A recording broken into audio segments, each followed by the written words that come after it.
Welcome to Your Pet's Health. I'm Sherry Karabin, host and fellow pet lover. In the coming weeks and months, I'll be speaking with veterinarians about a variety of pet health topics, including common and uncommon illnesses, treatments, and of course, most importantly, preventative care. Let's meet our veterinarian, Dr. Todd Banister, owner of Banister Animal Hospital in Kingston, New York. Dr. Banister, thank you very much for joining me here today. Thank you for having me. Today we're going to talk about Leptospirosis. It's a waterborne disease that your pet can pick up by drinking contaminated water. It is a common disease. It's becoming more common over time.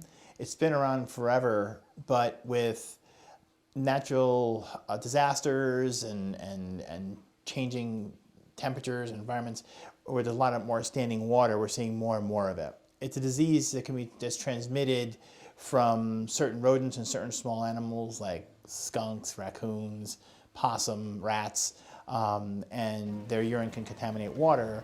And if a human or a pet drank the water, or if a pet stepped in it and then licked their paw, they can become infected themselves. You said human, so a human can get this? Yes, it's what's known as a zoonotic disease, which means it's a disease that can jump from humans to animals and the other way around. If your pet has leptospirosis and you happen to come into contact with their urine and you don't wash your hands and you put your hands in your mouth or eat something, you can get sick yourself. What are the symptoms?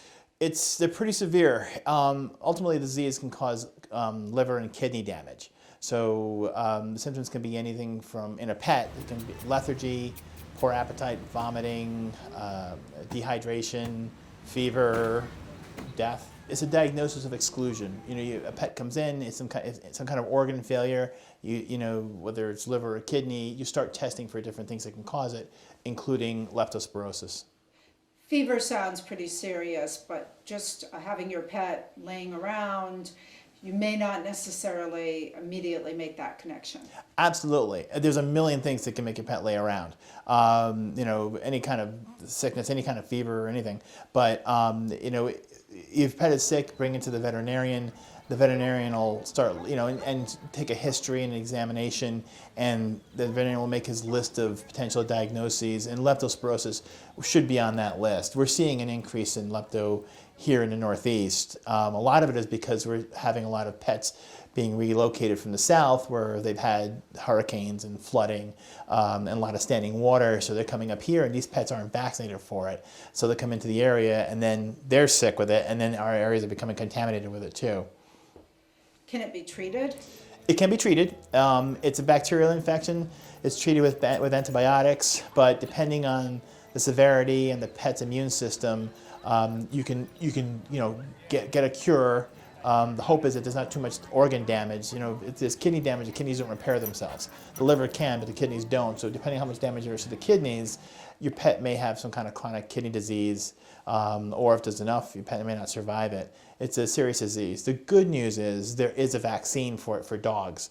And if anybody, I would recommend anybody living in the Northeast, really anywhere in the country, but to get their pet vaccinated for it, because it does work, and it's a preventable disease. For more information on today's topic, you can email Dr. Banister at the address on the screen or call 845-331-1050.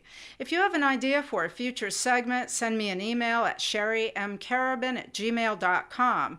Don't forget to like us, and of course, please share the segment with fellow pet lovers.